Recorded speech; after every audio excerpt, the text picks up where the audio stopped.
online show. Wala po akong, sabi ko nga, alam niyo nung nagsisimula pa lang ako, yung mga pamangkin ko, they were my #1 supporters. They were my #1, uy, may isa ng subscriber. Uy, may 3 na. Uy, may 10 na. So, alam mo, hindi nyo lang alam yung nararamdaman ko at that time. I was so happy. Kasi alam ko parang may isa lang naniniwala. May nagsusubscribe na sa inyo. And I'm glad to announce to everyone, hopefully by next week, I promise, I already have 400,000 subscribers. And with about, pwede ba ayoko magmalaki kasi syempre ang dami namang millions talaga mga subscribers eh. Pero sa akin kasi, yung konting nadadagdag, I feel so happy. Iba yung joy ang nararamdaman ko. With about 50 million views.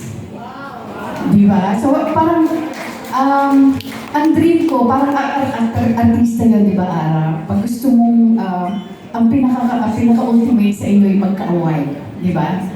Ako, diba, marami sa atin dito nakatanggap na ng 100, pag 100K, ano na yun silver. But the next is 1 million subscribers. So, ang layo ko pa po.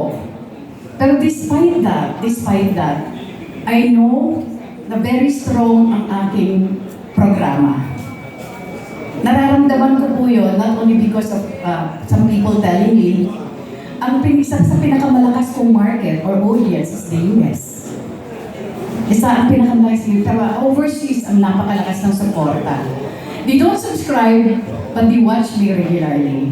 Yun ang pinaka-importante, kaya awa ng Diyos, mataas ang views ko. Pero ang subs ko, kukunti pa kayo. That's why I'm encouraging my friends, sana mag-subscribe kayo para maabot ko na po yung gold million mark. Diba? And I promise, awa ng Diyos, pag na-reach ko yung 1 million, we'll have another get-together. Diba? So yun lang. But anyway, kunento ko lang yun ng simple para at least mainyo lang kung paano ko nagsimula.